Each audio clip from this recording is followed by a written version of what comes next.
Simon, TikTok, it's time to rock. Wait a minute. TikTok, where is Mr. TikTok? Oh, there he is. I was about to say wakey wakey. I was about to say wakey wakey. Hands off Snakey. How's it going? Sorry. TikTok, time to rock. TikTok, it's time to rock.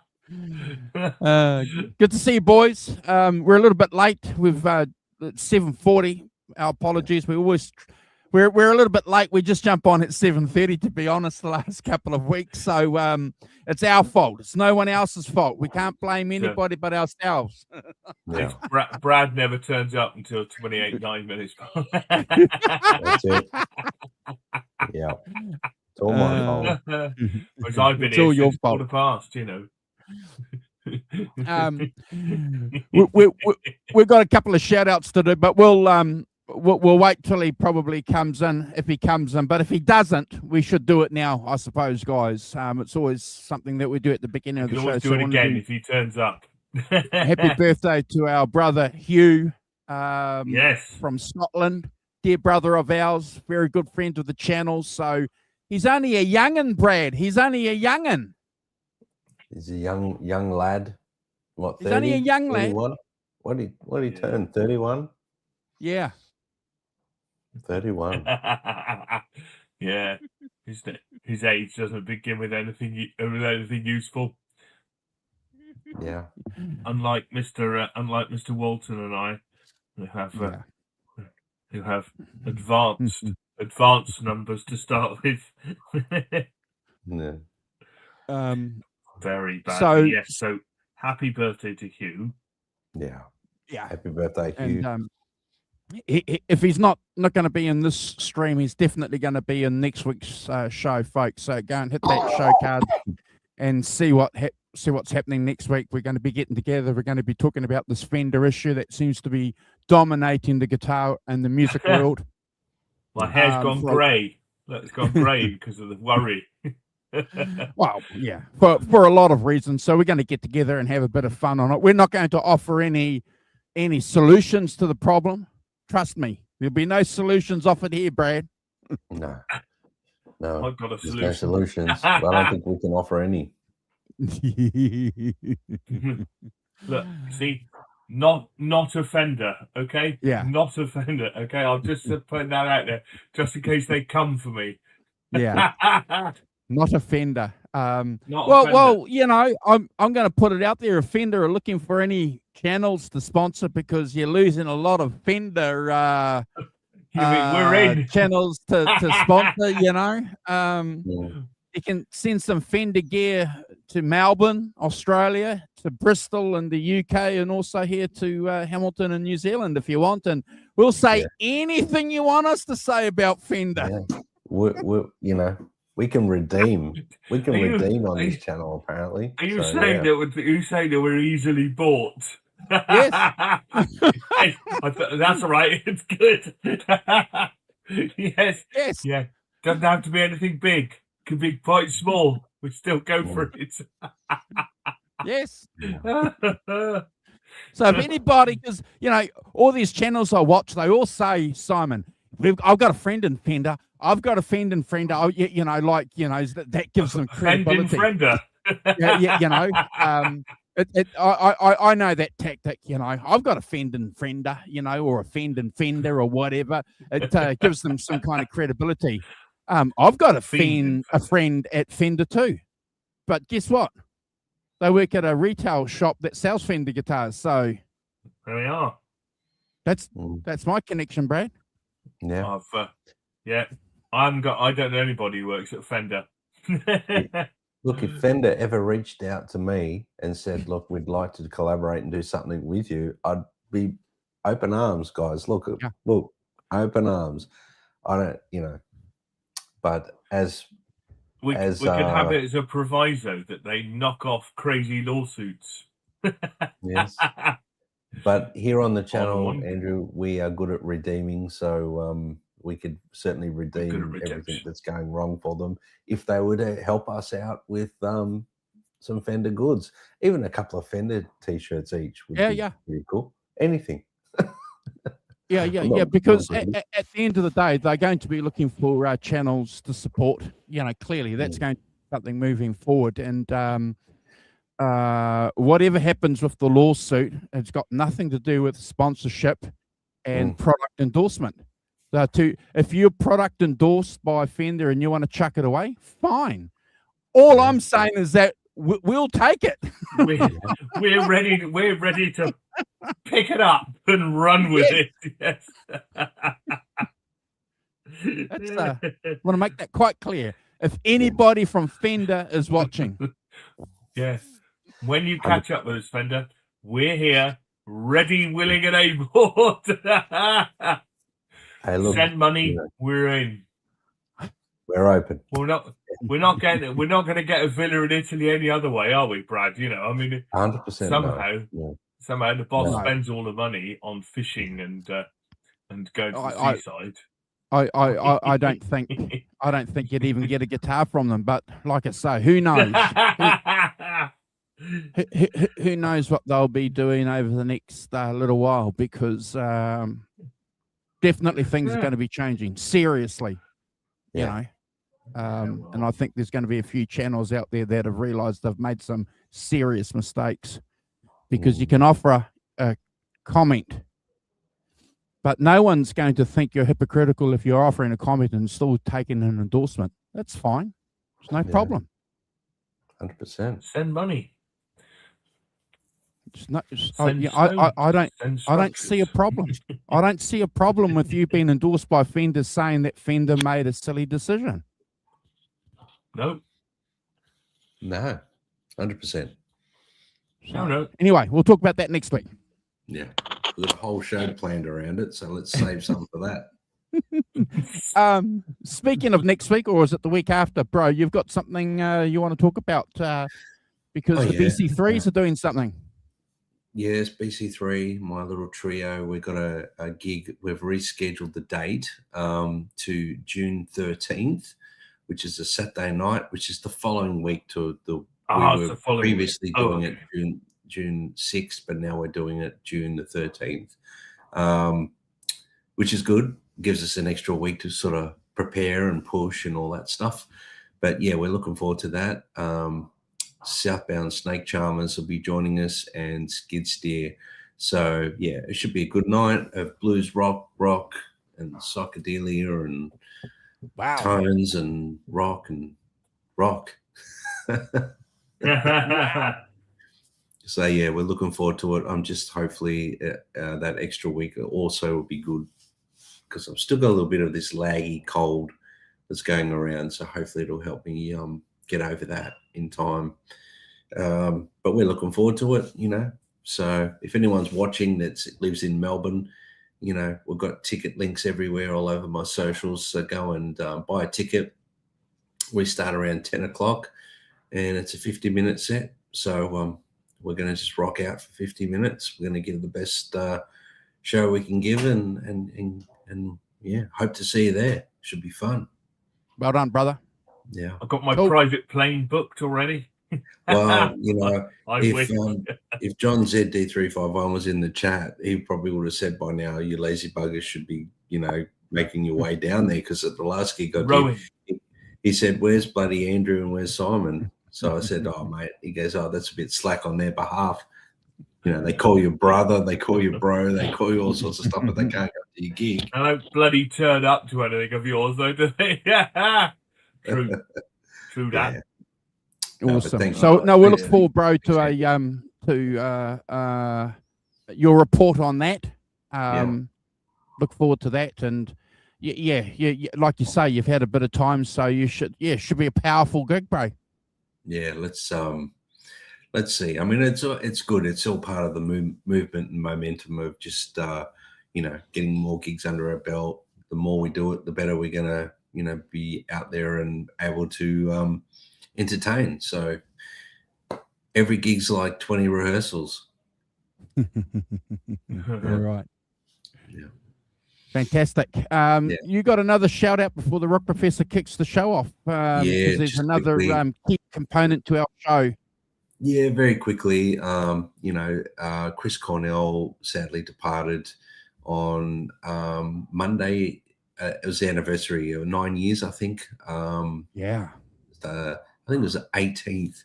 He died on the 18th of May. So he was 52, way too young. And he's very much missed in the world of rock and grunge and all that stuff. But a pioneer, a poet, an amazing vocalist. And if I believe rightly, he had like a 4-octave vocal range, which is something, quite unique and not many people can sing.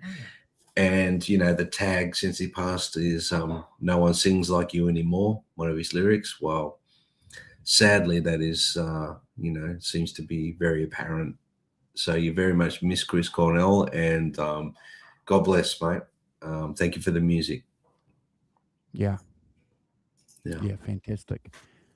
Thank you, bro. Thank you for doing that, because Brad and I got something cooking. I don't know when and how we're going to do it, but we're going to get together and we're going to be doing a 1991 show. We're going to talk about some great albums that were released in 1991, and if I remember rightly, when was Bad Motorfinger dropped? Oh, it's interesting you just brought that up, Andrew, because I've got the discography here. So let's have a look. Yeah. Let's have a look. So I think with Soundgarden, Bad Motorfinger was 1991, and Super Unknown was 94. Yes. Down on the upside, 1996. So the 90s was an amazing period for them. Yeah. 3 killer Bad albums. Motorfinger. Wow. Yeah. What an album. Oh, yeah. Yeah. Anyway. Yeah. So we've got something cooking. I'll let me say hello to people in the chat. That seems appropriate. We've got Ellen. Good morning, Ellen. Hope you're well. We've got Gretch Zeppelin. Morning, Gretch. From all the way from sunny Canada, apparently. And we've got Tony. Tony's off to Whitby to visit Dracula. So he's going to catch the show later. Have fun in Whitby. Tony, excellent fish and chips, I hear. We've got Jazz Thunder 50, Jim. Thanks, Jim, for dropping by. I hope you enjoy the show later. Great. We've got Arvin as well. Arvin, cool. Morning, Arvin. Hope you're good. Morning. Thanks for dropping in. So, yeah, cool. I think that's everybody. Ellen, Arvin, Gretch. Cool. Morning, all. Yeah, morning, afternoon, good. And good night. You're right, Gretch. There were no animals like that here. I think the Maoris brought rats with them on the boats when they came here, and then obviously possums and all that, and all those other great little things like deer and all that. Were all introduced animals. Yeah. We even have wallabies here, and we're talking about the 2-legged ones. Well, actually, you guys, they got 2 legs too. You know, the ones that bounce. Yeah, we got wallabies. Yeah, we got wallabies. We got them all here, mate. Yeah. We've even got some 2-legged kiwis running around. Yeah. I can't think of anything else we need to say other than happy birthday to Hugh when he jumps in. Please book in and join us next week. It'll be the 3 of us with Hugh, maybe Jim, and John's going to jump on as well. So we're going to have a bit of fun talking about this Fender issue. If it's interesting, if it interests you, we have to do it because everyone else is talking about it, isn't it, Simon? All the big channels and all the small guys. Yes, everybody, we're following along. with our own Yeah. take next week when it's all settled down and we've got a Yeah. clear But- view. But we've declared our intention, our real intention, why we want to talk about it, Yeah. because we want a Fender endorsement. That's so just watch the show cards, bro, over the next week. I'll Brad, go a 65 Princeton. Yeah, No, yeah, really. No, that's fine. Yeah. Or even a 68 No, honestly. yeah. We're actively seeking, Fender Actively endorsement. seeking sponsorship from Fender as we're not the rats deserting the sinking ship. No. We're going back. We're going to go and Yes. shore it up. Yes. Put the planks back. Stop all the leaks. Yes. Play Fender. Yes.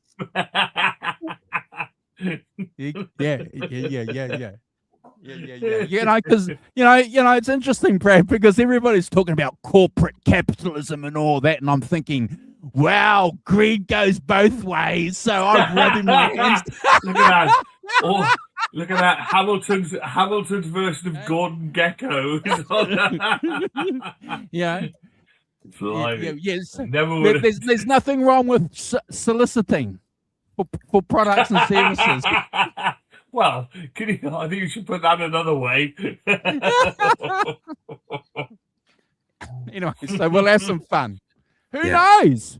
Who knows, guys? Who knows? You never know in this big world we live in. You never know. The word could get out of Fender. There is one channel that would like to be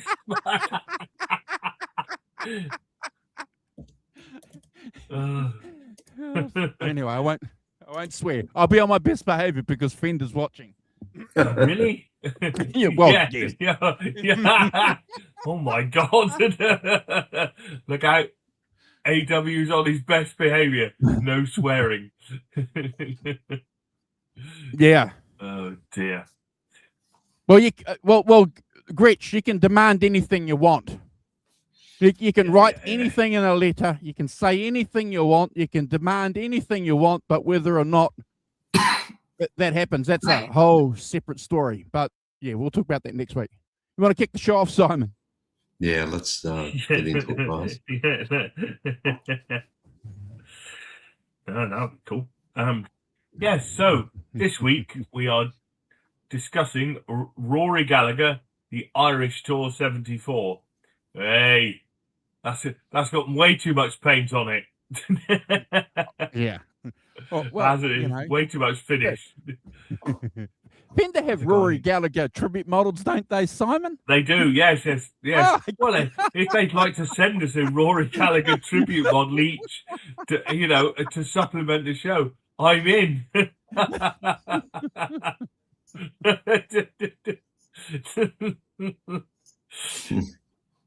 Yeah, burn them all, except the ones that we want.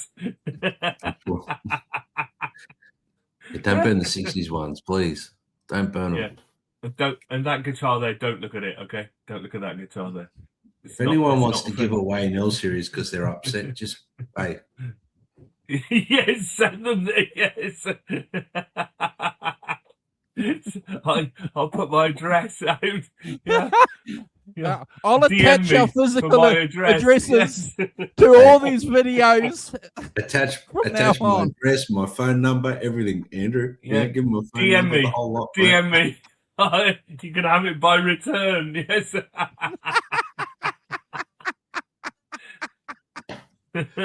Oh God. I don't think we're taking this seriously. Oh, yeah. I'm deadly serious. Very serious. Yes. Yeah.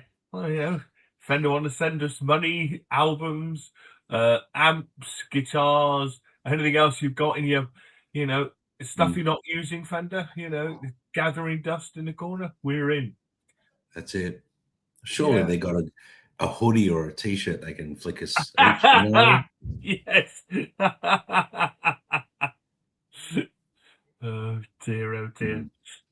Anyway, I think I sense we're going to have a bit of fun next week. Should be a bit of fun. Not for us, the dry legalese of the courtroom. for us, the slightly cynical. Yeah. Anyway. So anyway, back to young Mr. Gallagher. Yeah. As apparently it's pronounced Gallagher.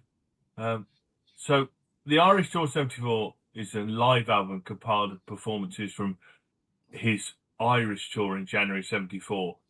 I think one of the things that needs to be said about Rory is, you know, I don't know, you probably all too young, but, you know, Ireland in 74 was a dangerous place to go to. You know, sectarian violence and all that stuff was going on, and was, you know, it was nasty, really nasty. And bands didn't go there. But Rory, hats off to him. He went there.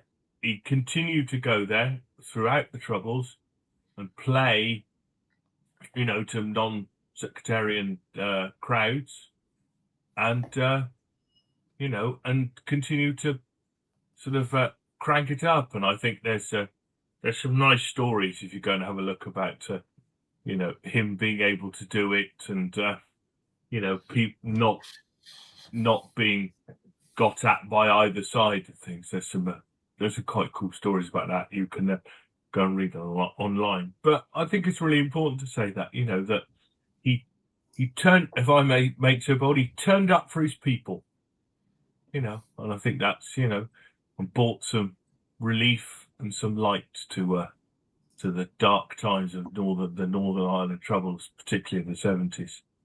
Yeah. So yeah, we'll be looking at my first. I've told this story, but I will tell it again. My first engagement with this was, I went with a friend of mine who lives in Melbourne. Now he's called Tony Bainbridge, and we went together to a shop in Bristol to buy him a jumper. He wanted to buy a jumper, so we went in, and they were playing this when we went in, and I sat there and listened to all four sides of this record whilst Tony tried on jumpers, none of which fitted him because he was a rower and he had really big arms and they wouldn't fit over his arms. So he tried on jumpers and I sat there and listened to all four sides of Rory Gallagher. And then I also, interestingly, which is one of the reasons I chose this record, was that the first Rory Gallagher record I bought was Tattoo, of which there are several tracks on here. So yeah, that was the first Rory Gallagher album that I bought myself and had. So I don't know, Brad, have you heard this before much? This album I've heard a handful of times only, Simon. In fairness, I really, really, really dig Rory Gallagher, and I got into Rory through discovering him through Slash. Was one of Slash's big influences. Rory Gallagher was, and I tried one of the custom shop Rory Gallagher Stratocasters, talking of Fenders, and the thing basically had no paint on it, and it just felt like I was playing the most beaten up Stratocaster ever designed, but it had a lot of mojo and whatnot. But going back to Rory Gallagher himself, this album I've only listened to a handful of times because I normally gravitate to the studio records, Simon. So it's not that I didn't like the record. I never really gave it a chance. No. It's just that I normally gravitate to the studio ones and never thought of really putting this on all the time like I have the other Rory albums. But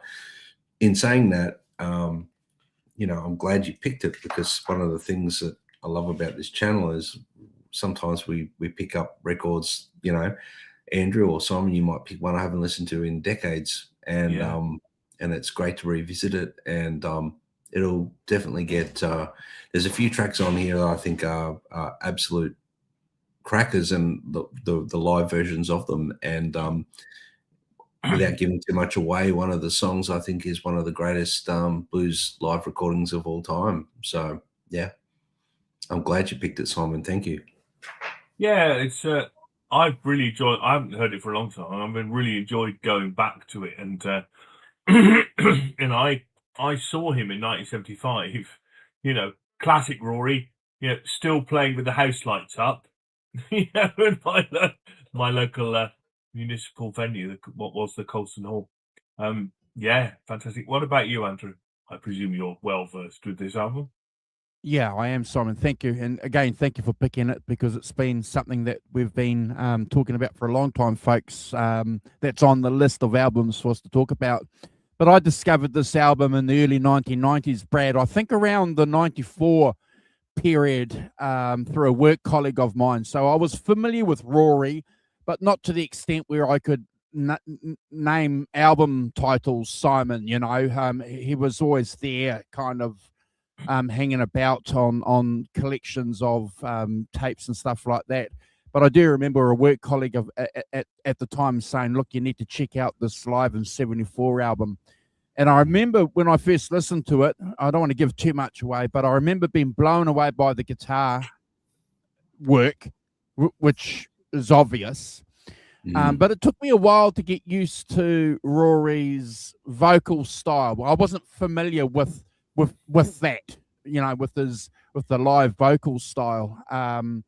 But you know, it took a little bit of time, to the point now where I think it's just incredible. It's got one of the most emotive, powerful. He's got one of the most emotive, powerful voices, you know, in rock and roll and blues out there. And I think, though, Simon, that came with my understanding what the blues is, because you got to remember, you know, when you're young, you're sort of used to listening to polished stuff, and then do you remember the conversation when Clapton dropped From the Cradle? A lot of people didn't like his vocals on that, you know, because it was recorded live.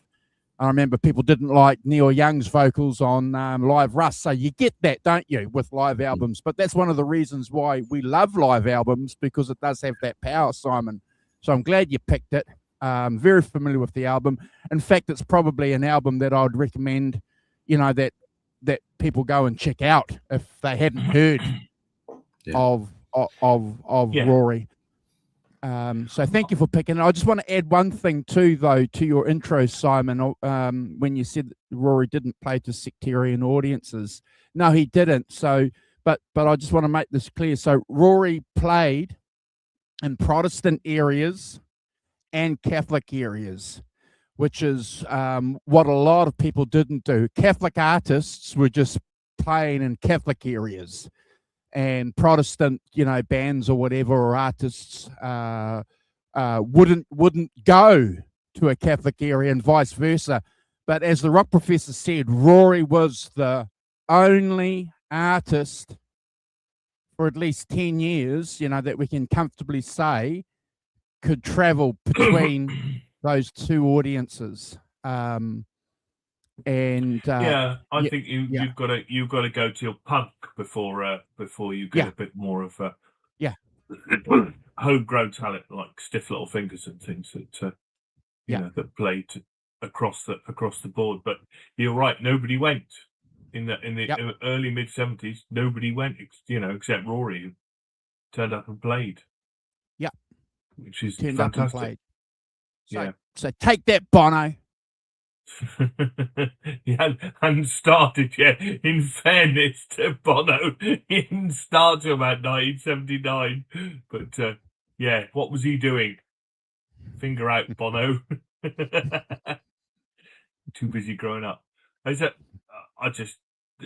a fantastic description by a local Belfast journalist about the concert, saying, "I've never seen anything quite so wonderful, so stirring, so uplifting, so joyous as when Gallagher and the band walk on stage. The whole place erupted. They all stood and they cheered and they yelled and screamed. And they put their arms up and they embraced. And then as one unit, they put their arms in the air and gave the peace signs. You know, you could see how much it meant to them, you know, in that description. I think it's fantastic, you know, and one of those moments when rock and roll connects to something bigger, you know, plugs into something more than just just playing. Well, he was a smart guy, Simon. He was a smart, clever guy. He didn't need to stand up there and make political statements like artists today feel the need to, stand up and give a political manifesto, and talk about the president this or the prime minister that, or what's happening.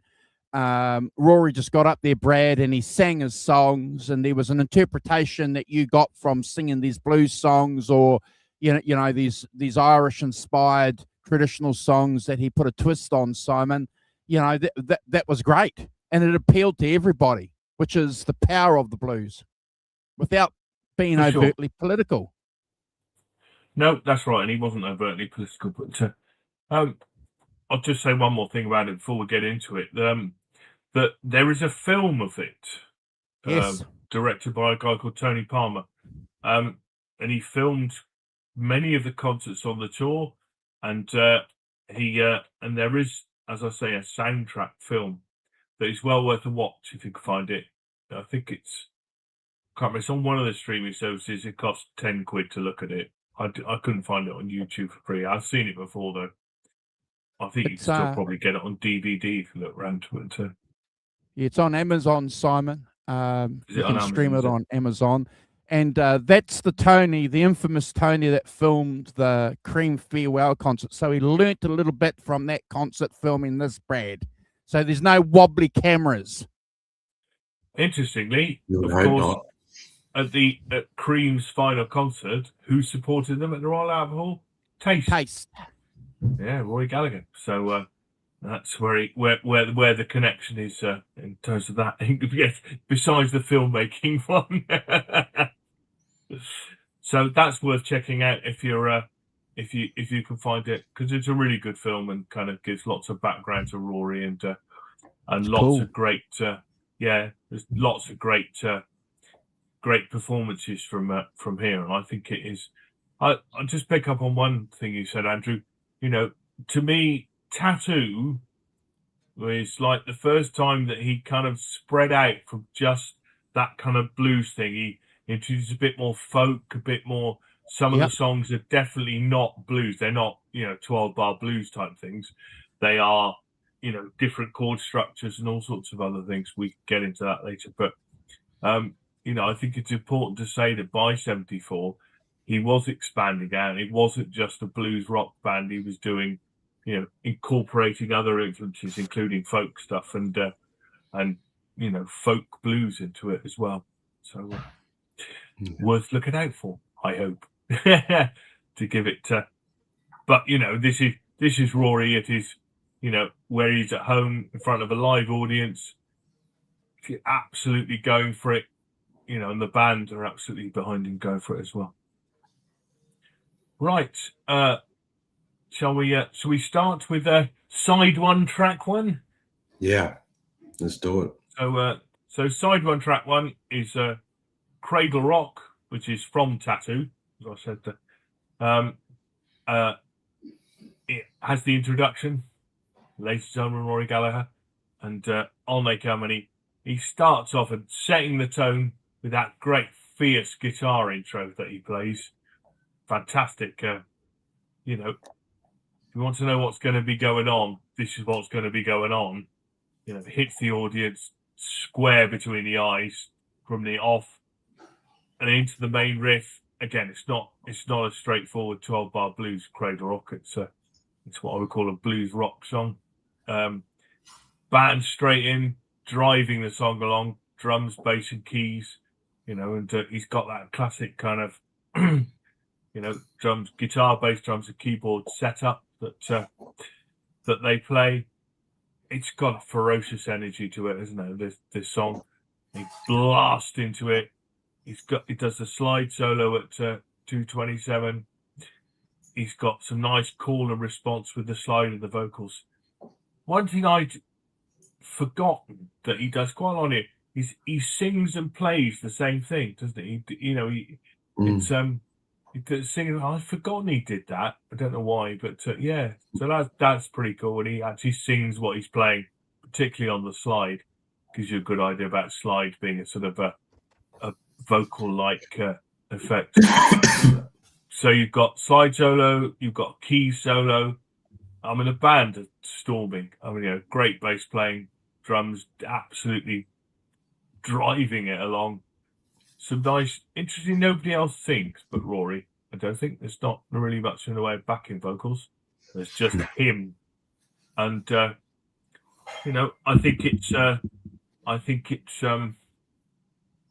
it gives you a real indication of where Rory was in 1974, what his live experience was like. It's 7.5 minutes long, so plenty of room to stretch out, plenty of room to, hit all that. But his energy and his focus and his, if you watch the films, the Tony Palmer films, clearly sort of taken by the music, clearly in the zone and blasting away on it. Amazing song, 10 out of 10 for me, never a skip, fantastic opening to any record, especially this one. Brad. Yeah, I have to agree. I mean, it starts off with that.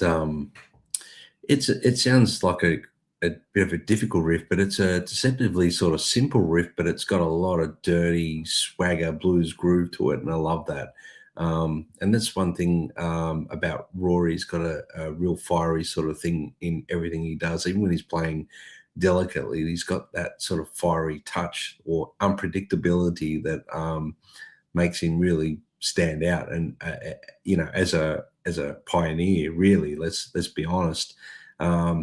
But the performance feels pretty explosive. It's got that rhythmic tension between Rory and the drummer. Rory's pushing slightly ahead of the beat while the drums are pulling it sort of back a bit, which gives you that like bit of tension and creating constant sensation of acceleration. And I love that. It's got a lot of excitement. Rory's aggressive right-hand attack is very predominant in this. The razor wire sort of stratty tone he's got going. It's got that sort of boogie piano thing going. The crowd energy there is audible as well. You can really hear that. Lyrically, I mean, and vocally, Rory's got a real gritty urban sort of vocal, in my opinion. It's like, he's got a bit of nightlife behind him. It's a bit of danger, and I like that. Beautiful slide guitar work, especially in the solo. And I love how he doubles the vocal line too, Simon, that you brought that up. And this performance also, establishes a key trait for the album. Rory never sounds safe. Every solo kind of feels like it's on the edge of collapsing or the train coming off the tracks, but it never actually does. And you can certainly see and identify why a lot of guitar players are influenced by Rory.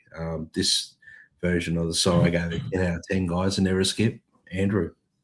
Yeah, I agree with you guys. There's just something about the power of these early 1970s live albums, and this captures it. And now I have to back up with the Rock Professor said earlier too, that if you check out the videos of Rory playing any time during his career, but certainly around this period, you just get an idea of how much effort he's putting into his performance, Simon, because he's just not he's not one of a stationary kind of blues guy. He's,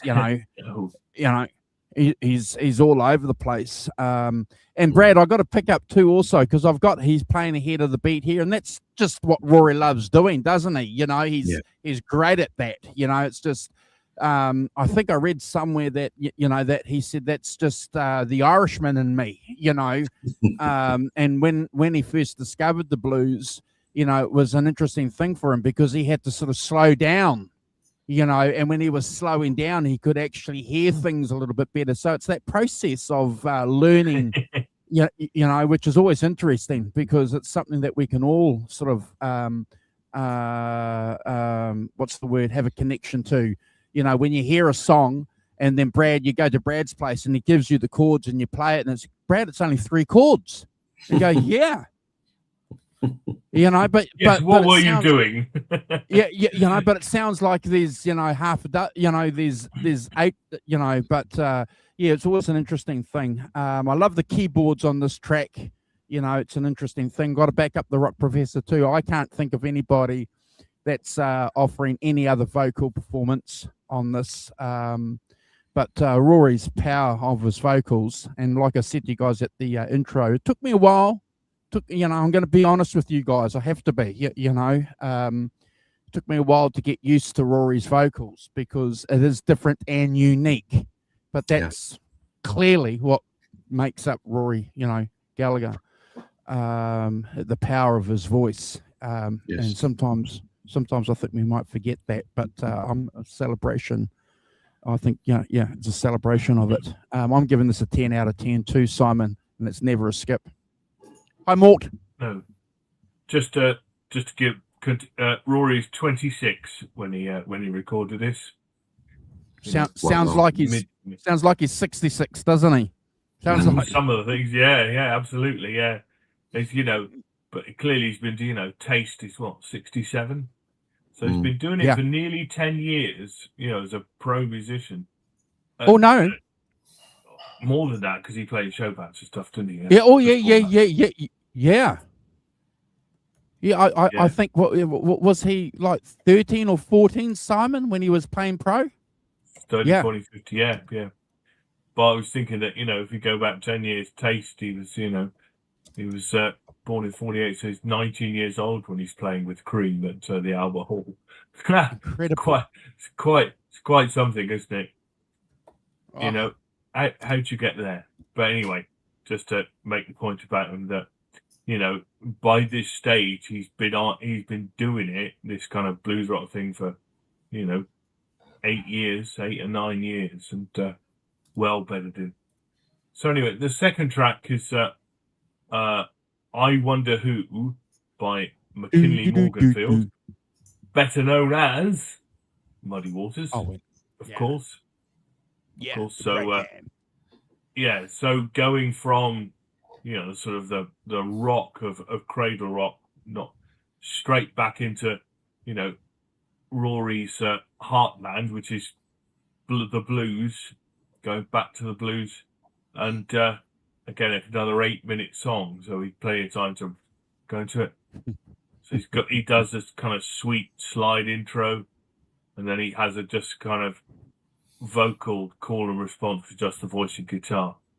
When he starts playing the 12 bar, the whole crowd, and just, you know, if ever you want to know what it's like to be in a rock and roll band, he just, you know, that crowd clapping along when he's just playing, just him by himself, just amazing. It's you know, and the band don't come in until nearly 2 minutes in, so they with a nice walkie bass, 6/8 drums.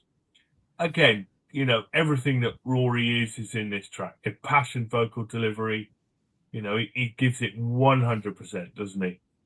You know, and then into his blistering, passionate solo playing as well. You know, clearly leaning into the emotion of the concert and riding that and absolutely laying it down. Yeah, some nice takes it down. 4:17. Nice dynamics, you know, between the things, and lots of hammer-ons and things. And he does a lot of the harmonic things, doesn't he, as well? Yeah, that's interesting. Yeah, the pinch harmonic thing. Yeah, pinch harmonic. Take it, that's breached harmonics. You know, lots of that. And then again, the you know, another organ solo in this as well. So, you know, sharing it out around the band. Again, a fantastic his interpretation of this song. You know, dragging it into the 1970s. You know, with a sound. And what a sound he gets on his Strat as well. It's a great sound, isn't it? You know, with the treble booster and you know, Brian May, send money. Yeah, that's a parody, but so again, 10 out of 10 for me. Never a skip. Fantastic, you know, opening couple of tracks. Brad. Yeah, for me, I Wonder Who. Yes, wonderful cover of the Muddy Waters blues standard. Who who's going to be your sweet man when I'm gone. This is Rory reconnecting with that electric Chicago style blues, in my opinion. But unlike many British blues players of his era, Rory doesn't imitate American phrasing that much. He injects his own sort of phrasing, which I'm going to call Irish melodic phrasing. And, that Irish background people they seem to have that. And there's a good amount of hard rock aggression in it for me and rhythmic freedom. The slide guitar work here is phenomenal. Rather than that sort of smooth blues playing, actually he's not playing slide in this one. I'm reading the wrong notes. Sorry. Sorry about that. Yeah. Rather than sort of playing that smooth blues that we are familiar with, like say with Eric Clapton and other players like that, like, even like Steve Ray Vaughan on that, Rory attacks the strings in his own violent way.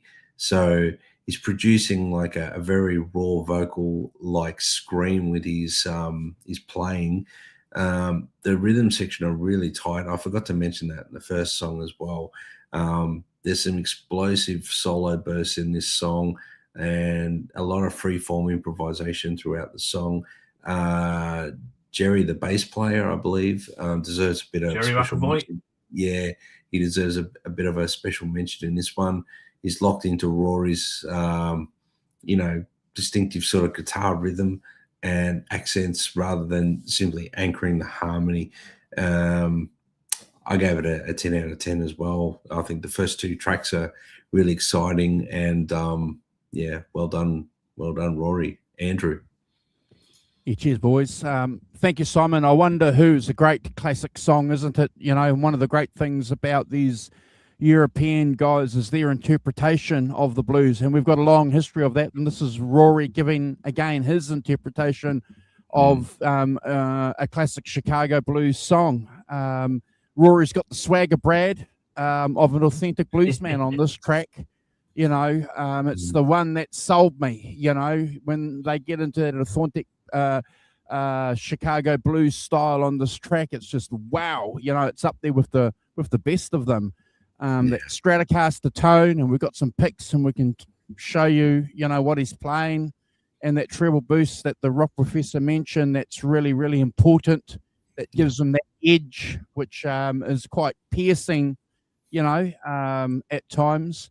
And Brad, I've made a note here too, and again, it's kind of interesting how you sort of think maybe what people might be saying, what you guys might be saying, but I hear a lot of Joe Bonamassa and Rory. Yep. I'm getting to that too in one of the songs. Yeah. And I'm just linking that back to your comment about how he plays with bite, on his, which is what Joe likes doing too. So but we'll talk about Joe and his album, his tribute to Rory, Simon, later on. Another album added to the list, isn't it? Yes. I rather preempted it by choosing it a little too early, but still, we could do the 4 or 5 tracks that I've heard are really good. Fantastic, But you are right, and I would have probably said that as well. That kind of keyboards, guitar, bass, drums is the basis of Bonamassa, isn't it? And what he's done for a long time, He has 2 guitar players, but it's still, for me, it's still very much there. I think. Yeah. I've given this a Brad score. I think it's one of those really, really important songs, Simon. That we love the interpretation of and the presentation back, full of swagger. Yeah. Yeah. Yes. Yeah. Absolutely. It's funny, isn't it, for such a diffident, shy man. He comes out all guns blazing and great confidence and great, showmanship. It's kind of at odds with his offstage persona. But anyway, so track 3 is Tattooed Lady. As I mentioned earlier, this is the first album I bought of Rory's. Tattoo, And Tattooed Lady's the opening track on the Tattoo. I'm sure it is. So, again, not a blues song. So interesting that, we're mixing, the first track, not really blues, that's from Tattoo, but that's, it's got that blues element to it, of course, which is blues rock element. Second track, definitely blues. Third track, much more of that rock, straightforward rock thing, but not a blues song. Always been one of my favourites. This, again, as we said, driving energy from the drums, bass and keys. They push it along. Rory's on the front of the beat, giving it everything he's got. Nice key solo at a minute, and then into the guitar solo.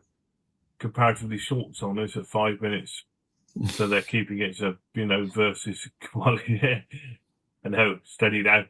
We get to the longer stuff in a minute, but just a great song, great melody. Really well put together, and as I say, not a blues song, but a proper song, and with some really nice, key chords for the verse, and then different chords for the verses, which are really nice. At the end, lots of speedy hammer-ons and classic Rory stuff, blazing away. As again, it's one of my favourite songs of Rory's. 10 out of 10 from me, and never a skip. Brad. Yeah, Tattooed Lady. It's one of Rory's masterpiece songs, isn't it? Really. The arrangement is brilliant. I love how you mentioned it's a proper song, Simon, not a blues song. It's just like an actual song. It's got that bouncing shuffle rhythm though. The start, stop accents, dynamic sort of transitions, and obviously those really very long melodic solo sections. Great keyboard soloing in this song. I'm going to mention that. Rory's solo here is a lesson in emotional pacing. He begins with a lyrical sort of statement and gradually increases the intensity of it. And then the lines become almost, off the Richter, typical Rory style, over the top. But then, he's got that wonderful way of, delivering balance between, full-on blues, full-on guitar playing, and dynamically pulling it back as well. The key difference between Rory, in my opinion, and many guitar heroes that were around at the time, he really just is not about showing off his technique. It's like every note he's playing is tied to the emotional momentum of the song. He's really trying to play for the song, and this is probably probably more of a favorite for me, this version of Tattooed Lady, than the recorded version. I think I enjoyed this more. It's probably, in my research that I've done this week as well, many fans probably consider this the definitive version, and I would have to say I agree. It's a cracker. I'm going to give it 10 out of 10, guys, and never skip. Andrew. Yeah, it's hard to give these tracks, because it just has that power, doesn't it? That you so desperately, crave when you see, a double live album, Simon, and there's some duds out there, don't get me wrong, but we've been lucky enough to talk about some powerful albums, and this is one of them. Tattooed Lady, a really, really popular song for Rory, Simon, over the years. It was one of his radio hits, and it was a song that he played right through his whole career, as far as I know. And I have to back up with what Brad said there too. Most people I know, when they talk about definitive versions, we'll go back to this. The album that this came off's a masterpiece. But one of the great things about this track, and again, the rock professor mentioned it earlier too, is Rory's ability, to sort of breach across the blues. You could make a career out of that. He could have easily have made a career out of that. But, having that Celtic, Brad, you mentioned that before, that Celtic backbone in him, where he was playing the mandolin. Apparently he could play banjo as well. So Yep. and just being brought up and listening to all these Irish songs. So having that ear, that tune ability, Simon, to melody, which is important to radio songs, is in him. So I'm glad he did that. Because we don't have a problem with blues guys making radio hits. Layla, as an example, Brad, was a determined, okay, we're going to make a popular album. Yeah. So yeah, I give this a 10 out of 10 too, but I have to agree with you guys. I think it's one of the definitive versions, but I will say what the Rock Professor said. Go back and listen to the album this came off. Thank you, Simon. It's great. Right, so as I like to do, moving on to side 2. Again, we go we go back to the blues, don't we? We go back to do what? Back to Too Much Alcohol. J.B. Hutto, not a name that I particularly, but he was born in 26 and died in 1983. So influenced by Elmore James, he became known for his slide guitar playing. So and declamatory style of singing. So you can see why Rory chose it. It's absolutely in his wheelhouse. So again, got that slide intro, bouncing bass drums, quite quiet, then they just do a slide and he just stops, and then they go into that heavy blues, slow 12-bar blues thing. I know the bass underpinning the guitar, and then you've got the drums and the keys and the bass all coming in at 150, nearly 2 minutes, really driving it along. Drop down for the verse. Tremendous kind of dynamics in this. This is not just full on. This is taking it down, keys playing with Rory. Then he goes into a slide solo, plays some melody stuff and things. It's all quite subtle differences, but you pay attention and there are differences there, plenty to be had. And then back into a key solo as well, and then 5:21, band drops down, and you've got a second slide solo after that. And again, that kind of bringing it up, taking it down, bringing it up, taking it down, that dynamic within verses and within, fairly short sections, really give it some dynamics. Nice second, slide solo. And again, at the end, keys just playing the riff. And then you just got Rory at the end, just doing that kind of call and response thing that he does, and then all in for a huge ending, live big ending, which is exactly what you should have. Pay attention, bands of today, big ending. I think a fantastic version of it. I've given this 10 out of 10. Never a skip. It has a bit more dynamics, a bit more than maybe the first 3 songs have. But again, and back to the blues. So is the kind of swapping back and forth between more modern stuff and the blues. Brad. Too Much Alcohol. That's what we're on, isn't it? That's the one. Not anymore, bro. Not anymore. Too early for me. Sometimes, even though I'm not a drinker, sometimes I feel like I've had too much alcohol.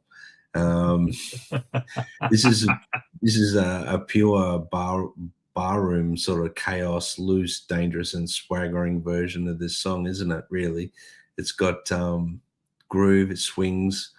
It almost sounds drunken by design. Rory leans into it. Exaggerated vocal phrasing and a real ragged sort of slide guitar texture, giving the song that reckless atmosphere that Rory seems to portray so well. Nice guitar tone.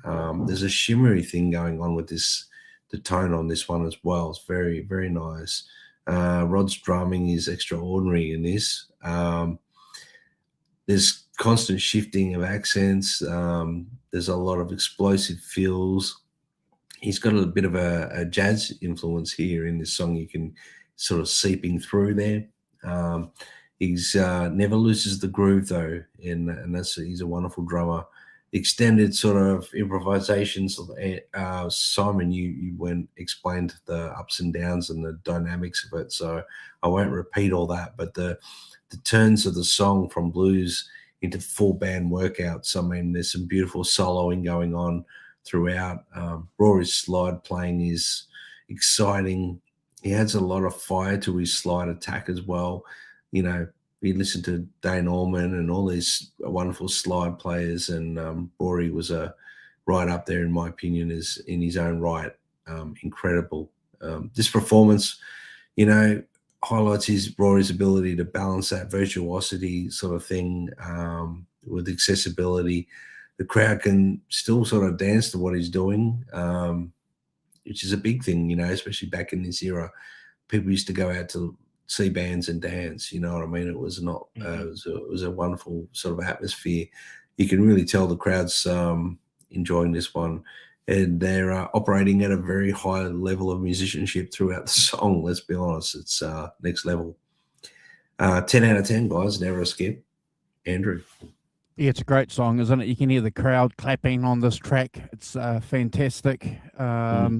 It's we're got the meat in the sandwich now with these tracks coming up, and you know, Too Much Alcohol is a great song.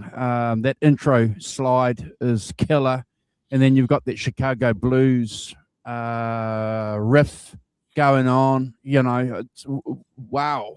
You know, Yeah. I'm you know, I remember the first time I heard it, thinking this guy's just incredible. He's got it. I adore this song so much. And Brad, you know, I've got a note here about slide guitar too. You know, yes, I love Dwayne Allman. Yes, I love Derek Trucks, and their style is very beautiful. They've got a beautiful style. They play notes on single strings a lot with their slide guitar. They're mimicking a human voice when with their notes. What I like about Rory and Jeremy Spencer from Fleetwood Mac at the time too, you know, who was playing a lot, well, maybe a few years before this, they were firmly entrenched, Simon and Brad, in the Elmore James JV Hutto style, which is lots of notes and getting a cacophony of sound, you know, to get, you know, so they weren't just hitting one string, and they couldn't, because, you know, they were playing live predominantly, and their technique, as you know, Simon and Brad, was based on what they were doing live. So they were hitting the whole 6 strings when they were sliding down from the 4th down to the 5th. And I like that, you know, when you spend, you know, a couple of weeks listening to, say, you know, Dwayne Allman, and then you go and listen to Rory, it's like, oh, okay, you know, anyone can play. Without no disrespect to Rory, anyone can play the slide that he plays. No disrespect. If you're mimicking anybody else, you got to be a little bit more. You got to mute the strings, Simon. You have to, you know, you got to mute them, and you know, with this type, you don't have to worry about it. You just play it. No, you don't. You know, and again, that's what I love. He does have his own style, Andrew. I reckon he's got his own thing. Yeah, and I love that. You know, it's that, like, just get out there and do it. 100% Irish blues, Simon. You know, this is just a great interpretation of it. I adore the song. I'm going to give this a Brad score. Thank you.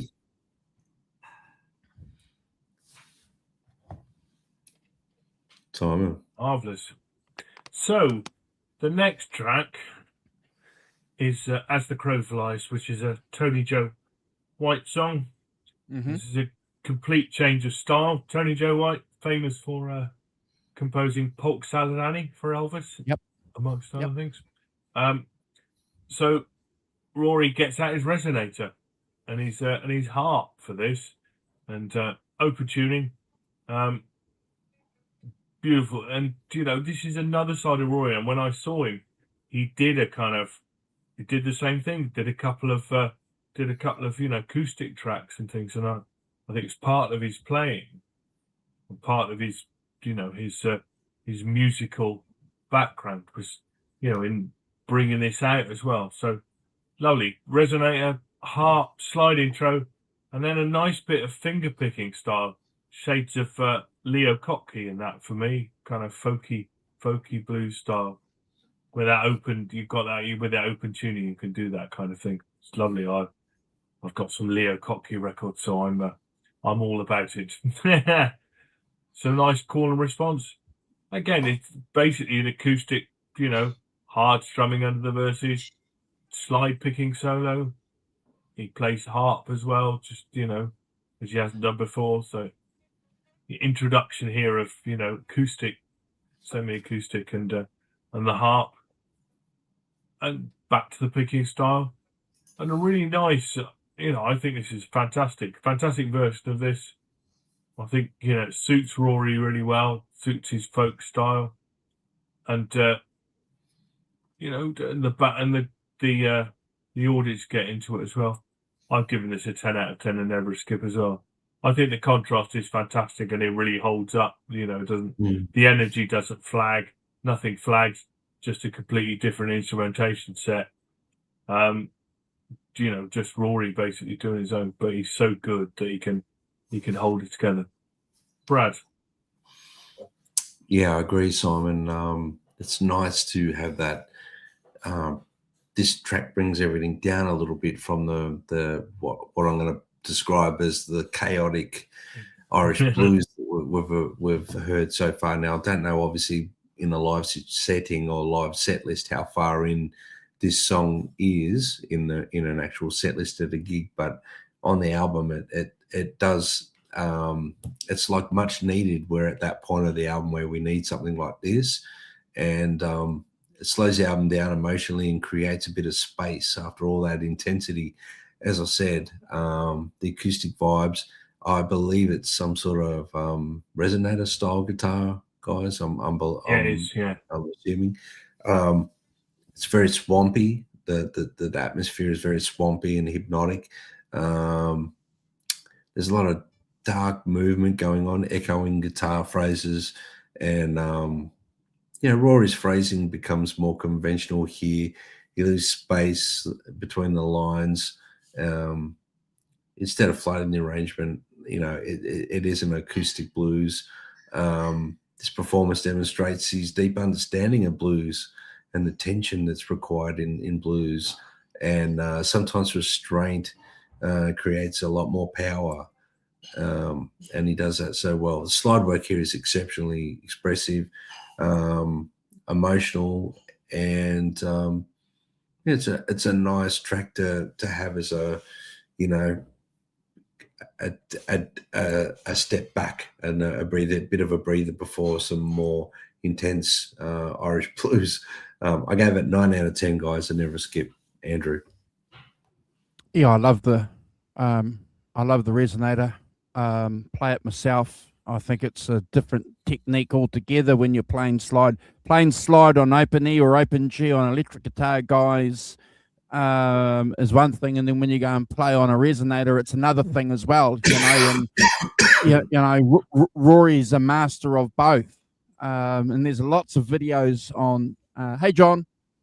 There's lots of videos on YouTube if you want to go and check him out playing his national Dualian resonator. And I remember the first time I realized that Rory could play the resonator, I was thinking, what's an Irish guy playing the resonator? Normally it's these American dudes, Simon, that are playing it, and I never thought, back in the day, that an Irish guy could play it, but that just goes to show how immature I was. I think this is an underrated aspect of Rory's guitar playing. There's a blues compilation that came out a few years ago, which has a couple of tracks of him playing this resonator style blues, and I urge you to go and check it out because it's another facet, another powerful piece of music that he has. I think it's great. Brad, I've given it a 10 out of 10, never a skip. He's a true master. Yeah. So just to pick up on your question earlier on. So he played sort of the set list started off with Cradle Rock and Tattooed Lady. And then it did a song called Hands Off, Walking on Hot Coals, which we'll come to later, Laundromat, which isn't on here, Too Much Alcohol, Million Miles Away, followed by As the Crow Flies, followed by another acoustic blues, Pistol Slapper Blues, Bankers Blues, Unmilitary Two-Step, and then go to My Hometown, In Your Town, Who's That Coming, and Bullfrog Blues. So that's the classic set list. So they've clearly, played around with it a bit for the running order of this album, but it works really well. I think it's got just the right amount of change, dynamics, introducing new things at a particular point to, so your interest keeps up. The last song on side 2, well, I think after this we'll do picks, Andrew, if you like. And, so it's A Million Miles Away. Again, this is from Tattoo. So this is a slower song. Nice, really nice, folky sort of electric guitar intro. Kind of, a bit sort of, it's a world away from the blues stuff that he's just been playing. But, closer to the resonator stuff. But, again, that kind of folk intro. And he plays and the audience claps along. I mean, just really loud and, fantastic. And it's a minute before the band comes in, backing him up. And he's continuing to play a bit of slide solo. And not till 1.5 minutes in does he start singing. So it's got nice, relaxed intro. The keys respond to the lyrics, so there's the evidence of them being a really tight band. They were a really tight band, and they were always on tour, so that kind of live experience was they were really tight. And again, you've got lots of dynamics in this. Lots of keys lead into the guitar solo, full band with the chorus, drop down for the verse. It's it's just a fantastic way of building dynamics and building up tension and then releasing it. Got a nice sort of drop down at 4 minutes, and then you get to 5 minutes and they start playing harder. The band speeds up, more energy and stuff. Lots of great melody playing from Rory. Again, 6 minutes 18, drop down for the verse. And some call and response with the guitar, and as I say, it's a fantastic lesson in. We talk a lot here, but in dynamics and how you can make a song last 9.5 minutes and make it, a fantastic piece, which which sustains and and you get into the groove of it, into the. That's one of the things as I've said on here lots of times, I spent my life. I drove up to the Cotswolds to see a friend of mine on Thursday. I had this on, and you get into the zone. You get into the zone of it, and it's and it's fantastic. Kind of grooves along, and you get drawn into the to the whole vibe of the song, and and it doesn't feel like 9 minutes. It feels like about 5. Again, I think from Tattoo. My first time with Rory, so 10 out of 10 from me, never skip. A fantastic lesson in dynamics for me. Brad? A Million Miles Away. To me, this feels like the emotional centerpiece of the album. The song itself is, very melancholic.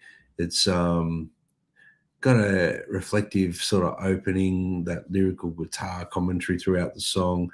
That rhythmic build throughout the song and explosive climax, and Rory's he's got sustained vibrato, and very crucial here, he coaxes vocal like emotion from the Stratocaster without relying on heavy effects. Love his pinch harmonics as well. I'll put that as a little note.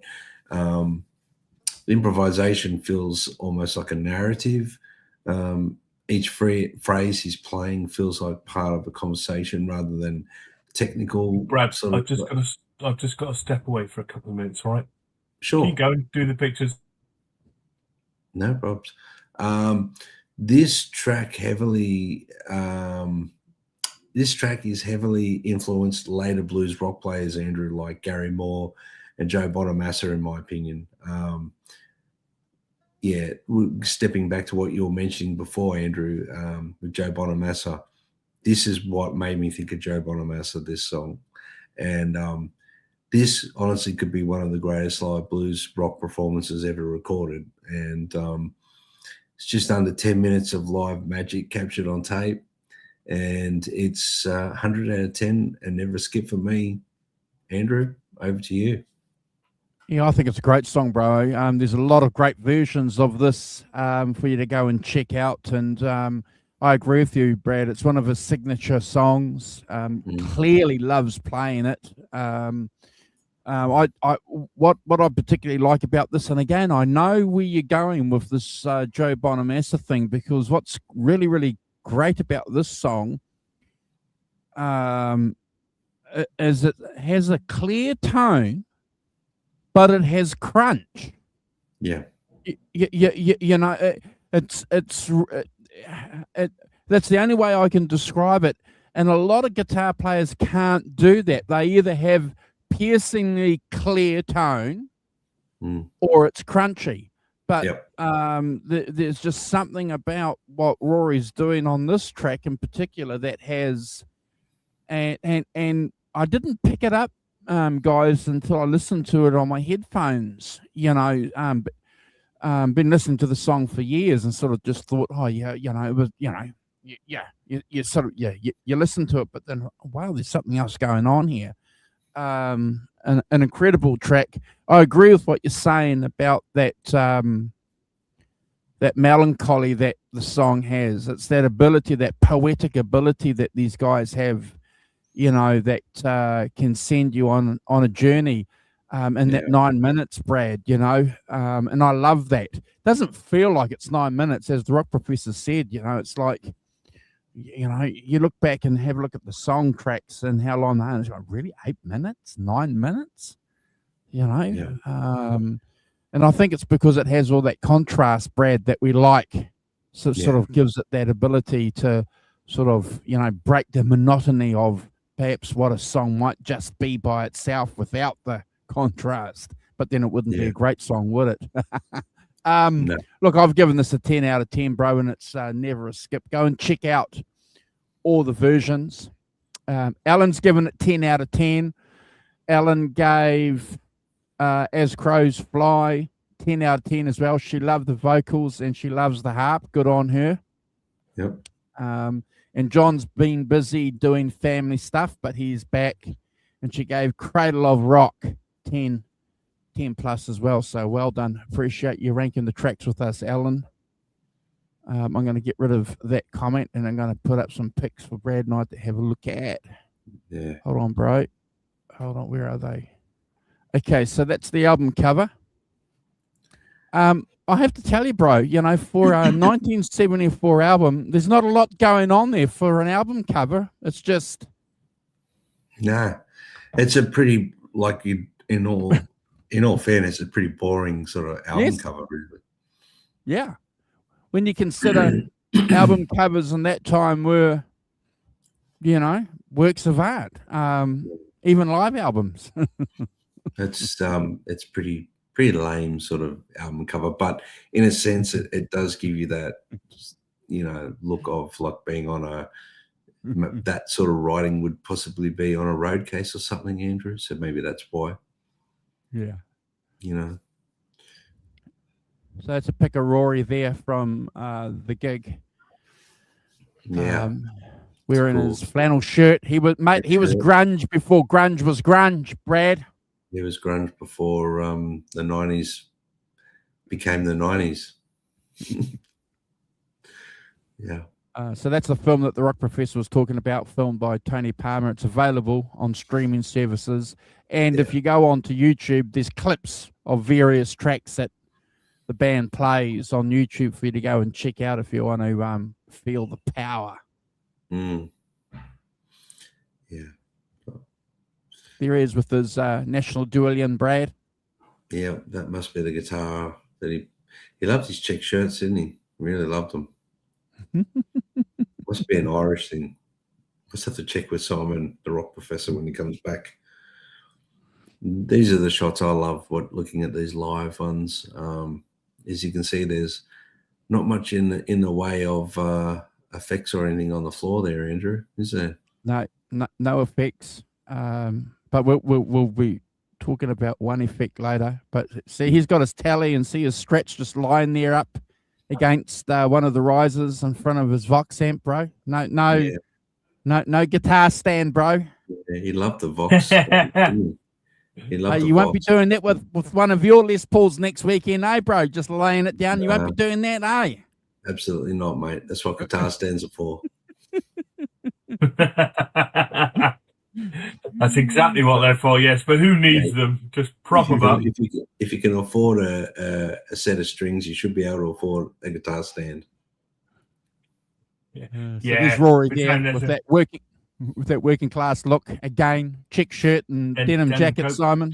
Yeah. I just go back to the previous slide. See how little gear there is on the stage. It's crazy, isn't it? It's not loads of stuff, is there? You know, and they're all together. You know, in a pretty small space. You know, not like spread out in different postcodes. No, pretty confined to the stage, pretty close. It's amazing. It's a montage of Rory there with his Strat. It's a pretty worn, beaten up, worn Stratocaster. I think he may have outdone Philip Sace on that one. Look at that. Look at that. Not much finish on that, is there?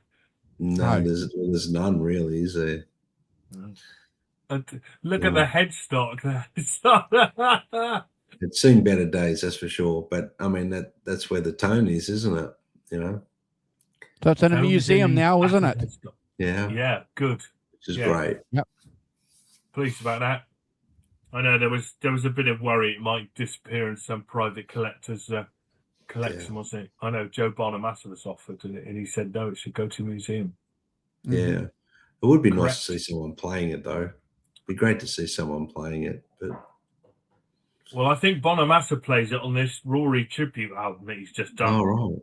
Okay, I didn't know that. Sure yeah. I'm pretty sure he has. It's one of the things. Well, it's a bit like, you know, he's in the fortunate position if he turns up and plays in Ireland or wherever, and then somebody will, you know, they'll get it out. It's like at the Albert Hall this time, he played Bernie Marsden's Guitar the Beast, didn't he? You know, on a couple of tracks. Yeah. Really nice, yeah. So there's a rider there where you have to provide one case of Guinness, one crate of lager, one bottle of Irish whiskey, and suitable mixers. Wow. No soft drinks there, are there? No healthy food there, Brad. You know that they've got today. You know, at those gigs, you know, where they've got apple platters and. No. Well, geez, what gigs are you going to, Andrew? You don't get apple platters here in Melbourne, mate. You get cigarette butt platters. I watch YouTube clips where they've got like Duff was showing behind the scenes, and because they're all healthy now, so it's all healthy stuff behind the you know. And he said he made this comment. He said back in the day there was none of this shit. Yeah. It was other shit. I know that bands that one of the things they asked for was socks. All bands asked for socks. Yeah. You know, it's on your rider, so you got clean socks. Do you really think that they used the mixes? Hey, on that rider. Well, technically, yes. I've no idea what that is. It's got lead in it or something. Andrew, that on that rider, you know how it said suitable mixes or whatever it was. Yes. Do you really think they used the mixes? It was probably just as something to chase it down, just to take the edge off. Yeah. Yeah. Well, what are you gonna? You're not gonna mix. You're not usually mixers with Guinness or lager, are you? So No. you are down to suitable mixers for the whiskey. And if you do whiskey For the mixer, he said Irish whiskey too. It said I yeah, none of that Scottish shit. It had to be Irish. yeah, Bushmills, mate. Let's get some proper Jameson. What? See, then you start now. Now we're into whiskey connoisseur territory. Use mixers, really? You know, even ice. You know, oh well. Yeah. Yeah. So anyway, fantastic picks, and Yeah, great as I picks. said earlier, you know, if you want to get some background on this thing, then the Tony Palmer film is well worth a watch. Well worth a watch. Two watches. God, yeah. So he started playing in show bands in '63. Look at that. Wow. Unreal. So, right. Anyway, Yeah. back to the songs, I think. So, side 3, I'm on the vinyl, of course, is Walking on Hot Coals, which is a classic Rory song. We've been playing this for a while. Clocking in it a mere 11 minutes, so you have some idea what you're going to get. But again, it's not quite blues, is it? It's got the 4 chords at the beginning, and it's more of a blues rock song than but I think in this, one of the things I'd point out is Rory playing, blasting rhythm guitar, showing what a great rhythm guitarist he is, as well as the solos. And clearly, if you've got a song that's 11 minutes long, there's lots of solos, and I won't go into them all. But it's got a 12-bar structure off the back of the 4 chords beginning. Again, tremendous amounts of dynamics, band dropout, solos. Some really nice keys and guitars playing together, which is again the little things that I haven't really done before. I've done some call and response with the keys, but this is keys and guitar playing together, blistering solos with the keys acting as rhythm guitar, and then Rory's playing some melodic stuff later on in the solos, not straight pentatonic stuff, and does a quick tangent into 20 Flight Rock, the riff for 20 Flight Rock at 7 minutes 12. Dum, dum, dum, dum. He just plays it a couple of times, and he goes up a tone as well, which is pretty cool. But gradually build up by the band into a key solo, and kind of then Rory plays a sort of funky stunted rhythm, stuff, which is great, and more rhythmic stunted string stuff at the end. For me, incredible. As I say, I listened to this going up country in the car, and you just get drawn in by it, and you get drawn into the dynamics, the rhythm of it, the changes that are happening. Completely held my interest all the way through, and as I say, it's 11 minutes long. 10 out of 10 for me, never a skip.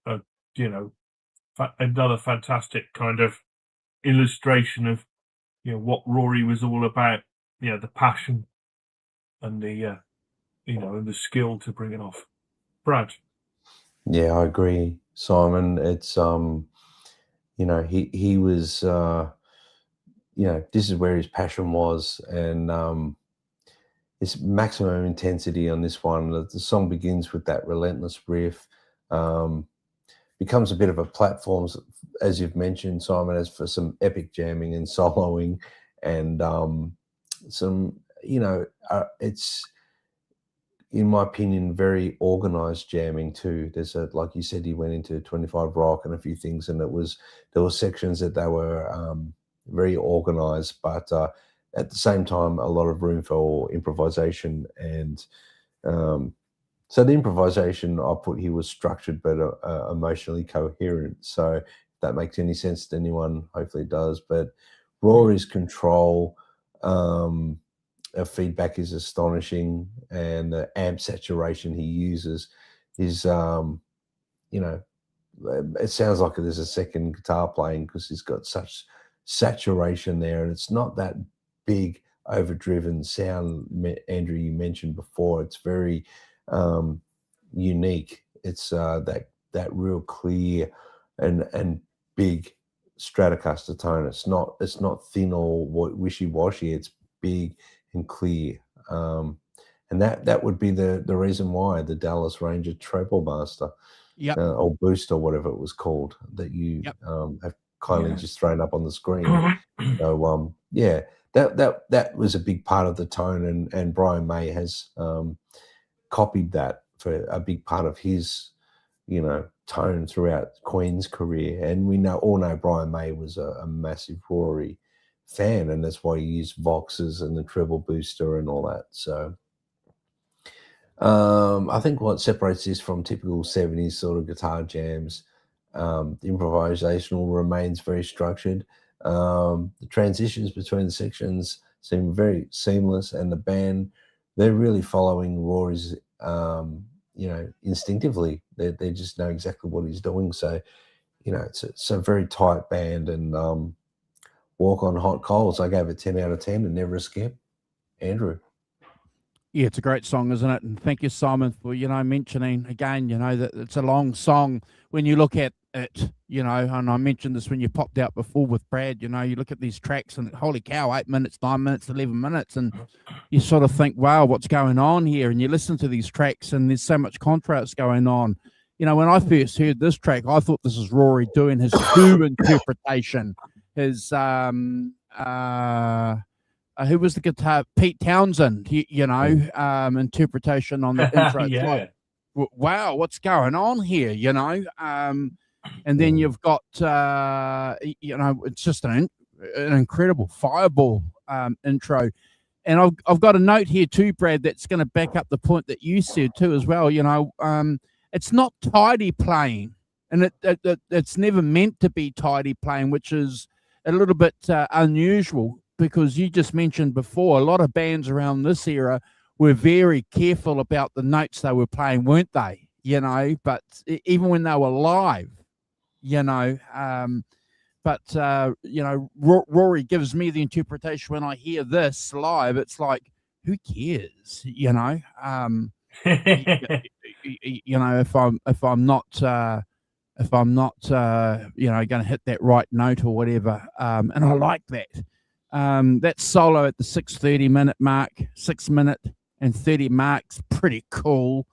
And again, where he goes, the band follows. And then again, I want to put up, and it's pretty clear why they're doing that, because if you go and look at all the videos, they're right there. And Rory stands there and he looks at his drummer often. So, they've got a connection going on. If he's not listening to them, Simon, he's looking at them as well. And we know that that's an important thing, because how many musicians have said, I have to look at what my bass player is doing as well. I think it's the dynamics of any great band is that they're all looking at each other. They're all paying attention to what the boss man is doing and following it. And, and we've seen that with, Led Zeppelin and things like that, that interaction goes round the musicians, and, and this is clearly in the same league as that in my books. They're such a tight band, but they are looking at the boss man. What's he doing? What are we doing to fill in, not fill in, take it down, take it up? It's fantastic, and that only comes if you go out, play hundreds of gigs, doesn't it? I would say. Yeah, and I have to back up everything what the Rock Professor said, Brad, and I think that's one of the reasons why we like live albums so much, because one of the reasons why it's so good is because the band is doing exactly everything that the Rock Professor said. So this band's doing that, and that we always like to say, don't listen to us, we're just offering our opinions. Go and check it out, go and watch YouTube. YouTube's an incredible resource You know, you don't have to even pay the streaming source. There's clips of Rory playing live from this era if you want to just go and just watch the power that we're just trying to describe inadequately. Yeah. To the best of our ability. What did I Yeah. say? What did I say? I posted a thing, Simon. The teacher said I had potential. So, you know, hopefully we have potential here for you guys. Alan saying, walk on hot coals, Rory blistering guitar work, and she's scored at a Brad score. Who am I to contradict anything that Alan Correct. has said? I can't correct or contradict it. No, I have to that agree is with the correct answer.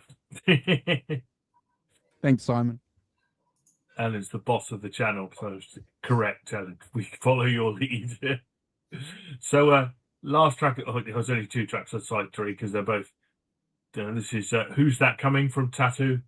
So, you know, taking it out from a mere 7:09 on the album to 10 minutes on the live album. Again,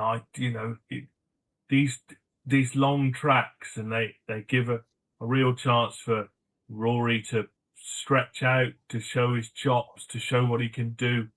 Also the whole band as well. It shows how tight they are, shows how organised they are, and how much they play together. And, you know, they have a groove and a swing and a dynamic that is really impressive to me. Really impressive, you know. I mean, I would say that that bands there aren't many bands who play like this and do this stuff now. You know, but back then, Rory was right in the mix, you know, of people who did this kind of thing. And 100%. Which means it didn't really, you know, it stood out because it was fantastic. It didn't stand out because it was like an outlier, you know, because everybody's doing, you know, we've discussed here at length, you know, Led Zeppelin doing 20-minute versions of Daisy Confused or whatever. And so I think that, you know, again, the playing on this is exemplary. The bass and the drums know what to do. They know when to play, when to drive it, when to back off, when to, you know, push it along. Some really nice instrumental solo with the keys and slide that play together on this track. Bass driving it. You know, again, the dynamics of stopping, back in with the whole band, you know, that give you that. It's one of the interesting things I think about this music is nobody's afraid to stop, are they? Stop everybody, and nobody's afraid for just one instrument to do something, you know, a whole piece on their own, because they're only listening to it. You're not mixing with your eyes, you're mixing with your ears, and that business of taking it down and then the band building the tension back up, you know, and then you get the release from Mayor's solo. There's a stop-start section, and you've got slide solo over subdued backing. So again, taking it down, dynamics, and you know, then you've got the full band back in playing the intro chords at 8:15, you know, and keys, you know, blast away, and another huge ending, followed by the crowd singing, "Nice one, Rory, nice one, son, let's have another one." I had a look at the set list. This was the last song before the encores. So it's quite appropriate that it's here. 10 out of 10 for me, and never a skip. I mean, it's just, you know, I know I've given a 10 out of 10 to every, but the more I've listened to this record, the more I've been drawn in by it, and the more, and the greater I think it is, you know, and I absolutely loved having 2 weeks to spend with it. For been a rare luxury. Brad. Yeah, I agree. Actually, 2 weeks to sink your teeth into a live album like this has been great, because if I had only had a week, Simon, I'm not sure I would have come up with a lot of these notes I've got here because I would have ranked them slightly, not ranked them this differently because I still probably would have given them the same scores, but had the time to get a little bit more connected to the versions of that we're listening to and ranking. Who's that coming? One of the most underrated performances on the album, in my opinion. It's combines like blues rhythm, rock aggression, some wonderful slide playing, rolling groove changes, and funky sort of rhythmic feel at times as well. The riff has that hypnotic circular quality that allows Rory to stretch out rhythmically over the top. Lou Martin's keyboard work here is essential in this version of the song, adding harmonic color and gospel textures beneath Rory's guitar lines. You kind of described the playing and the jamming throughout this version of the song, Simon. So I'm not going to sort of double up and do all that again.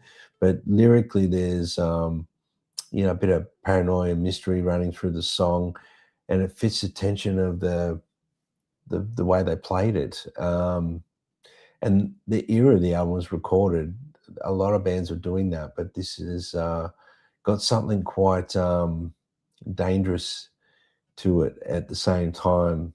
So the extended sort of outro jam feels like a celebration as well. There's something really magical going on there. I gave it 10 out of 10, guys, and never a skip. Andrew? Yeah, it's a great song, isn't it? I love anything that Rory does with the slide guitar, his power and grit behind it. And it's backed up, as you said, Brad, by the keyboards, which is, an incredible feature of this album that I haven't mentioned enough of, and backed up by powerful bass and drums, Simon, that you've mentioned in your conversation. It's just incredible what these guys can do. And it's off that incredible album, Simon, that you mentioned. I just love this version. There's just something about live versions that, I get studio albums, and how important they are in the context of the development of a artist, Simon, and that's a pivotal point for these guys and girls. But when they jam it out on a live album, and I get it when people say they don't like live versions of songs. I get that too, Brad. Yeah. I know a lot of people over the years that don't like Pink Floyd live. They don't. I get that.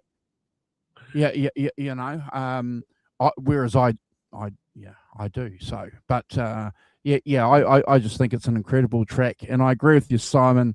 How many minutes? 11 minutes. Amir, yes. Yeah, so 10 actually, 10 minutes, but 10. Yeah, again, just underrated slide guitar player. When people think of Rory, they just and I get that when they think of the Strat. Yeah, I get that. Because that's. But Jeepers, he's got so much more to offer, and it's all on this album. I'm going to get Brad score. Anything over 10 minutes, Simon. Brad score, yeah. Not always, Andrew. Not always. Not always. Sometimes they go 10 minutes too long, but we won't go there. Yeah. Okay. Yeah. So long as it's nothing under 3 minutes, bro. Take a point off for every minute over 5. Nothing wrong with Lethal wanting more, is it? As a thing. So I think it's it's interesting. What would Rory have been like in the Rolling Stones?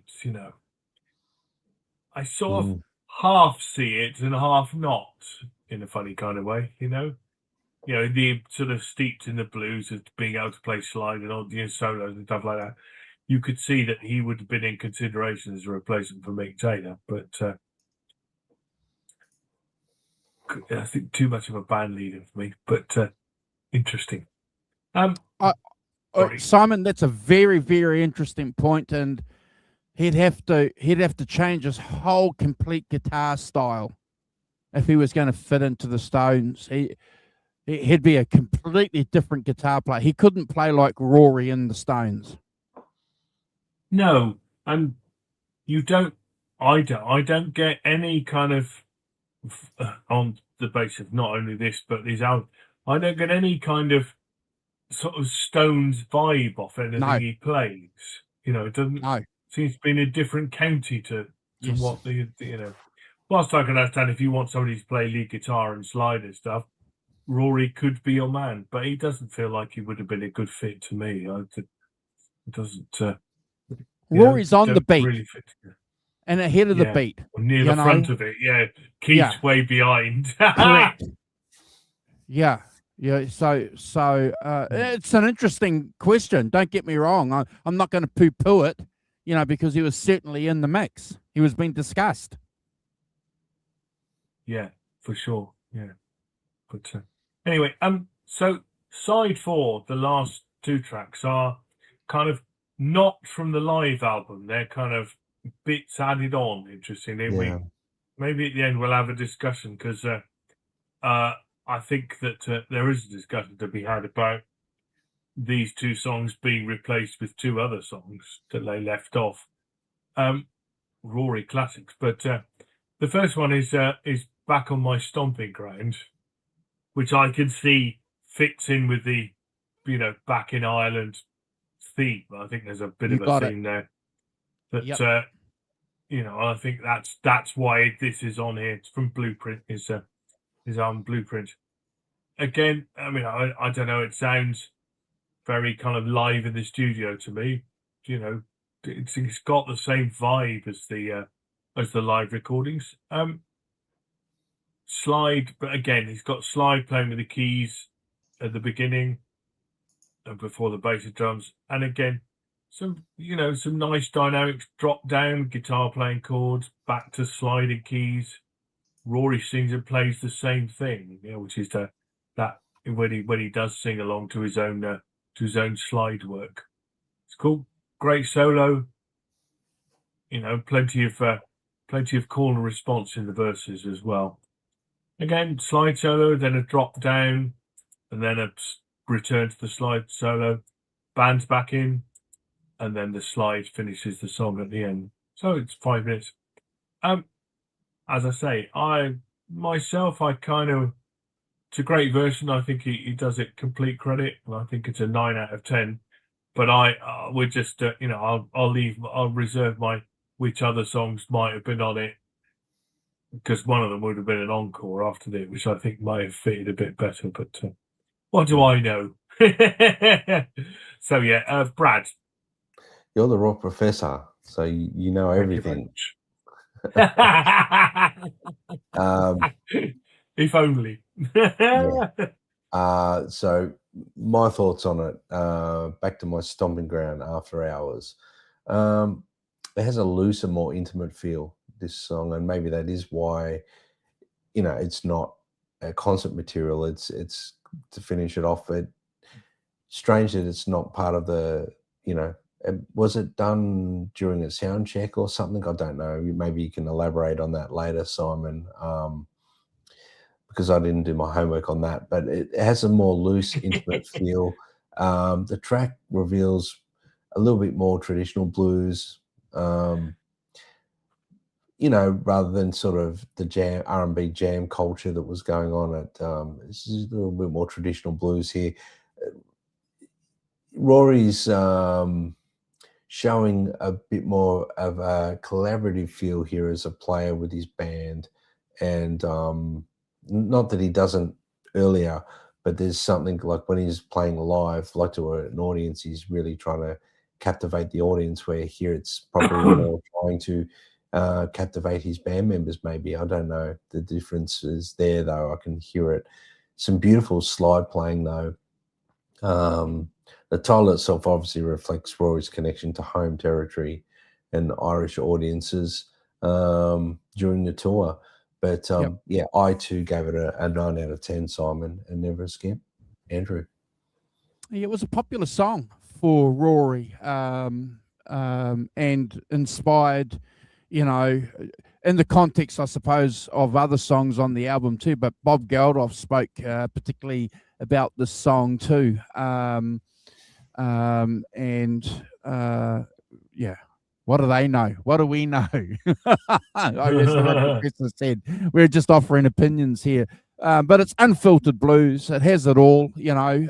There's a comparison there to the past, again, in Rory's playing, which I like, and clearly other people over the years have liked too, and it can't be denied. You know, Chicago's calling out to Rory, and Rory's giving it back to answering it back with his interpretation of the blues. So I can understand why people were getting excited over this song, Simon. Does it deserve its place on this album? Well, I don't have a problem with it, but if it didn't have these two tracks, I would have been happy with it. So, but I'm glad they've included this track and the next track, especially the next track, because it's a little bit funny. You know, it's pretty cool. The next track, you know, I like it. You know, it's a little bit of just a teeny little wee bit. Just give me a little teeny weeny bit. You know, pretty good. I'm going to give this 10 out of 10. I like it because it's, you know, the blues, Simon. Oh, it's quality all the way around. Don't get me wrong. And apparently, the inclusion of studio tracks on side 4 was primarily due to logistical issues. The hired mobile recording truck arrived late in the tour. Consequently, Gallagher used the available studio time at the end of the tour for after-hours jam sessions. So, back in my stomach ground, an off-the-cuff jam session recorded in Cork on the Ronnie Lane mobile studio. It's essentially a studio track that captured the spontaneous, laid-back vibe of the tour's late-night gatherings. So I know it's just kind of after show. That's quite interesting. And the last track that we're going to discuss just a little bit, a cover of Roscoe Gordon's blues track. Again, another after-hours studio recording intended to act as the signature relaxed sign-off to close the double. Yeah. So that's really interesting, and I sort of see where they've gone with it. So they've done the album, they've closed it with the closing song, and then they've included these two studio tracks, are kind of after-hours things to show what went on after the show, where they jammed and kind of messed about. Because they were influenced by Derek and the Dominoes. That's another reason why too. So got to remember that. Yeah. But because the Allman Brothers went and jammed with, and they just released that year or something, the tracks where the Allman Brothers had jammed when they were recording the Derek and the Dominoes. So there's about 5 blues songs. So that had a huge influence on Rory as well, according to, you know, a couple of articles I read. Whether or not it's true or not, but we'll take the articles. So quite interesting. I might revise my score of about up to 10, because it is quite interesting that I hadn't realised that the album now gives a complete kind of evening and the after show stuff as well. Got it. So last track is just a little bit, as we said, Roscoe Gordon from the 50s. Again, it kind of very upbeat, galloping drums, you know, bass and the slide. Seemingly not much in the way of keyboards. Seemingly almost a sort of trio.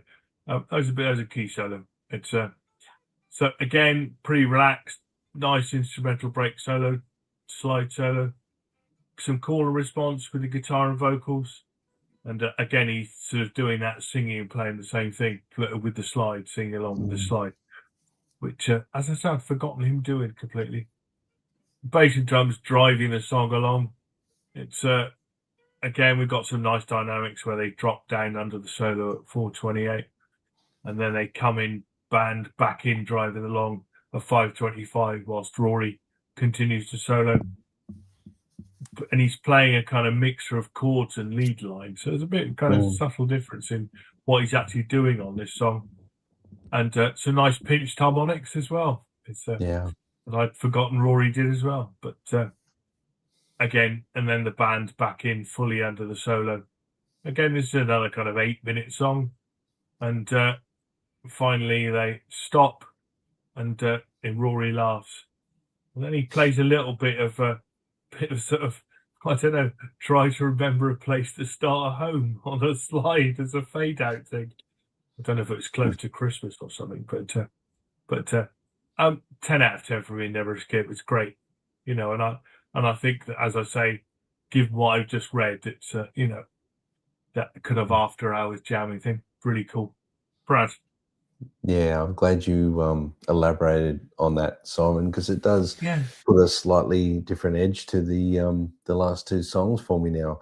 The album obviously closes with that, you know, just a little bit of rhythm and blues energy. By this point, you know, they do sound completely unleashed. It's got that sort of frantic boogie rhythm. It's got the wild vocal delivery, the guitar slide with the vocal. I'll put here. I won't go through the transitions of the song because you've already done that, Simon, so wonderfully well. But you know, Rory's playing here is percussive. He's hammering chords and lead at the same time. Some incredible intensity going on there in sections. Pinch harmonics, I've put that. It's an ideal ending when you think about it now to the album because, as you said, it's like they knocked off work and they went and had a jam. You know, it's kind of you know, if that's how it was for them on the road, then it's a good thing they captured a little bit of that for the record. It's an ideal ending. Then it captures what made Rory unique, I think. Virtuoso sort of musicianship with the spirit of an Irish pub band playing for survival. I mean, that's what I put it down as for the record and for this song. And there's nothing sterile or calculated about this. It's what it is. It's the band. It's Rory's band. I gave it 10 out of 10, guys. Never skip. Andrew.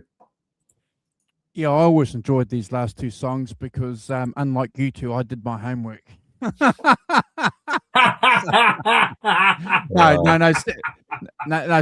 Seriously.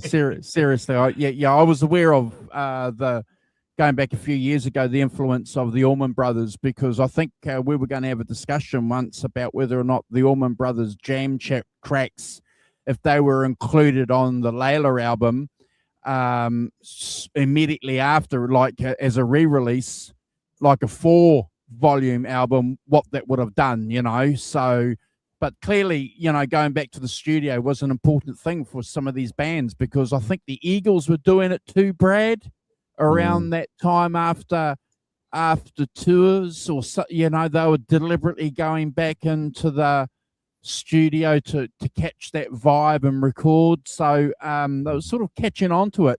But I love this track. There's lots of fun, you know, because, you know, he's saying just the teeny weeny bit, you know, just give me a little bit, you know. It's so it's a lot of fun. You know, you guys have mentioned, you know, the keyboards, the bass, you know, they're in the pocket and they rise and fall with Rory's dynamics. So yeah, I'm glad they've included this.